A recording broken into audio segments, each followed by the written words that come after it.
bonsoir. Bonsoir. Bonsoir. On se connaît Ah oui, c'est vrai, il faut se connaître pour se dire bonsoir.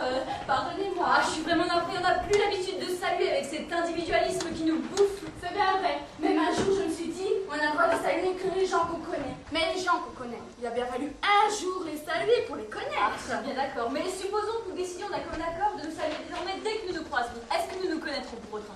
Sans doute pas, vous avez raison. C'est un vrai problème. Vous devez vraiment avoir une bonne raison de me saluer? Oui? Alors pourquoi ne pas nous installer par ici pour faire plus ample connaissance? Oh, s'il y a que ça pour faire plaisir, mais quelle marche à suivre pour faire connaissance? Bah, je pense qu'il faut commencer par se dire bonsoir. Alors, tous ensemble, bonsoir! Allez, encore une fois. Bonsoir! Excusez-moi, vous savez ce qui se passe? Non, mais attends, les comédiens. Ah, d'habitude, c'est les spectateurs qui arrivent en retard au théâtre. Oh, si les acteurs s'y mettent aussi, hein. De toute façon, il est trop tard pour faire autre chose. Tant pis, je préfère attendre. Excusez-moi, vous savez pas où sont les toilettes? C'est derrière la grange et c'est un petit ruisseau avec des roseaux. C'est bucolique. Non, sérieux. Non, faut faire le tour, c'est derrière la grange et c'est la porte en alu. Ok, c'est juste au cas où pour l'entracte. Ah, il y a où une entracte? Ah ben, on en a de la chance, hein. À l'entracte, je préfère la buvette, c'est par là. Dites-moi, les critiques sont mauvaises ce soir. Je ne sais pas, pourquoi? Bah, il y a vraiment pas beaucoup de monde dans la salle, hein. Ah ben des fois au théâtre on voit des trucs, je vous dis pas, hein. Ça peut durer des heures. Oui, et personne n'ose dire qu'il s'ennuie de peur de passer pour un inculte. Ah. Et après, on vous dira la preuve que c'est une pièce profonde. Vous n'avez rien compris. Oui, pour la comédie, c'est déjà plus risqué. On ne va pas vous dire, après la représentation, c'était une pièce très drôle, mais qui ne fait que rire les gens cultivés. À part les comédiens et leurs proches, et quelques journalistes encore, plus personne ne va au théâtre. Un spectateur sur deux est un acteur. On ne finira par ne plus savoir où est la scène. Dites-moi, vous connaissez la pièce? Ah non, mais j'ai une amie qui joue dedans. Mais je viens pour lui faire plaisir. Oh mais je crois qu'on vient, ça commence. N'oubliez pas de rallumer votre portable à la fin de la représentation.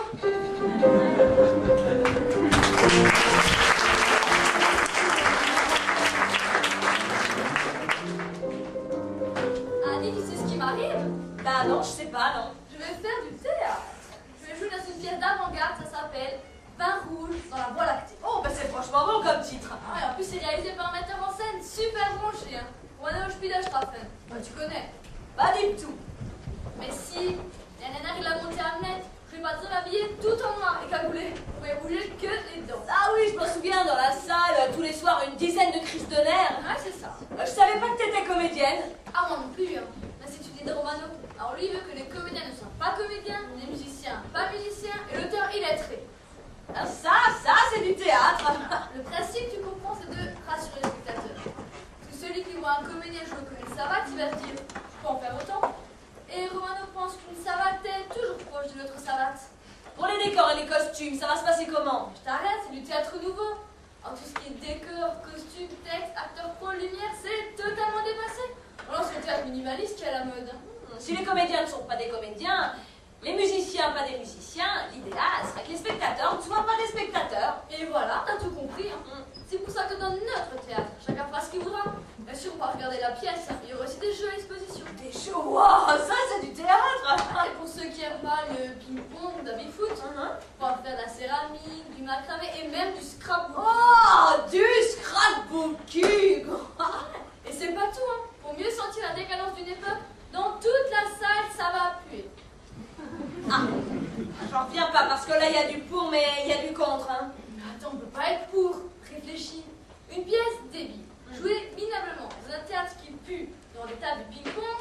Excuse-moi, mais tout le monde sera contre. Hein. Ah, si la salle est vide tous les soirs, je ne vois pas l'intérêt. Mais non, ce sera complet tous les soirs. Ça fera un test qu'on a. Que ce sera hyper branché d'y aller. Et tu vas te faire plein de fric alors. Ah, pas trop non. Parce que Romano estime qu'il n'y a pas de raison de payer des comédiens qui ne sont même pas des comédiens. Bah, logique, hein. Il me vient une idée là.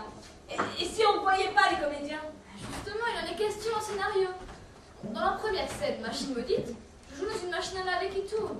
On devine alors le hublot. Et soudain, je meurs étranglée par un pull à col roulé. Ou un bas de soie. Ah, bah, logique, hein, cela va de soi. Il a d'autres idées, ton metteur en scène? Oui. Je suis un rôle dans la pièce, pas mal pour toi. Une comédie, c'est l'histoire de réalisme. Je t'explique. C'est l'histoire d'une femme qui décide de ne plus quitter le comptoir du bar où l'a rencontré Roger, son mari, lequel est parti depuis 6 ans avec un trapéziste. Effectivement, c'est un thème étrange. Et un retrait d'éprouvant physiquement. Hein. Toute la pièce peut être ivre morte écoulée sous le comptoir. Encore un rôle invisible. Moi, j'y crois plus trop à ce théâtre-là. Mais descends plutôt ici, parce que là, j'ai un peu de mal.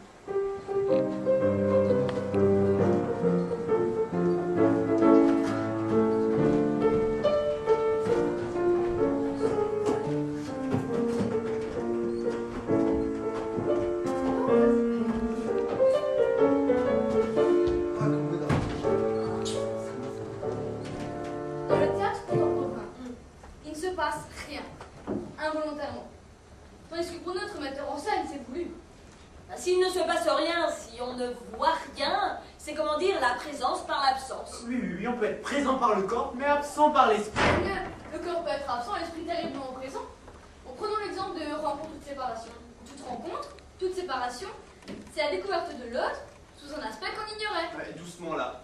Mais ça commence quand? Il paraît qu'il n'y a jamais eu de commencement. Un cercle sans fin. Ça peut commencer par deux atomes, ou plusieurs, ou une molécule. Rencontrer une molécule instable, dont les atomes se fixent ailleurs. Oui, mais les atomes, ils sont invisibles, mais pourtant bigrement déterminants. Rencontre ou la séparation, ça peut commencer par un regard. Ça peut commencer par un Et hasard. s'il paraît que le hasard n'existe pas, surtout si on provoque ce hasard. Alors certains diront que c'est notre destin de provoquer ce hasard, qui n'en est pas un.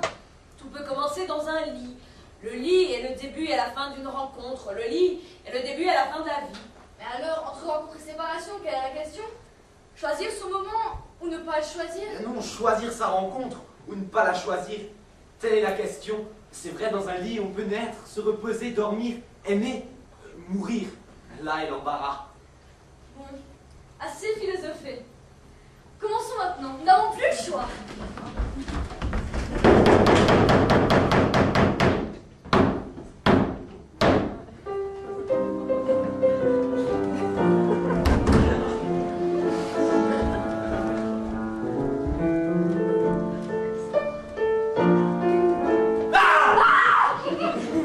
Qu'est-ce que vous faites là?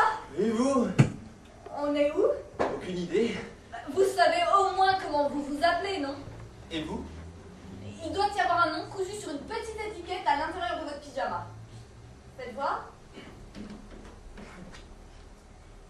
Oui, il y a bien quelque chose d'écrit, mais je n'arrive pas à lire. Retirez-moi ça pour voir.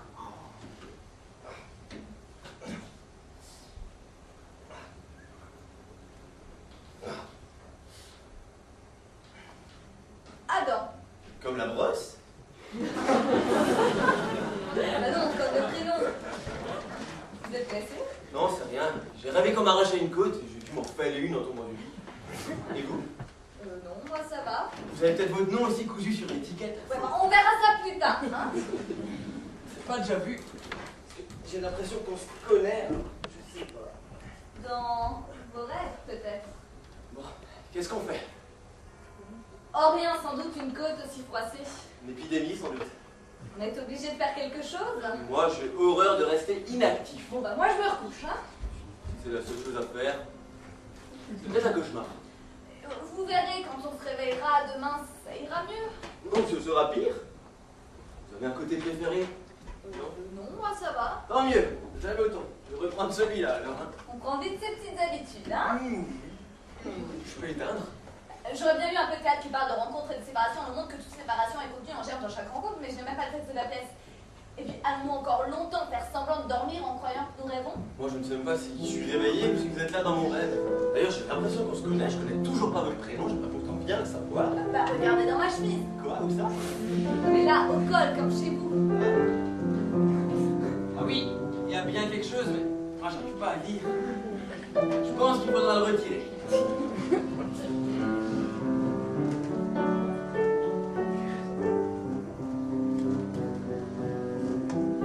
Voilà. Ève. Comme la sève. Et donc, comme le prénom. Moi, Adam. Et puis toi, Ève. Je vais éteindre, hein. Je ne trouve pas l'interrupteur. Ah, il suffit de demander.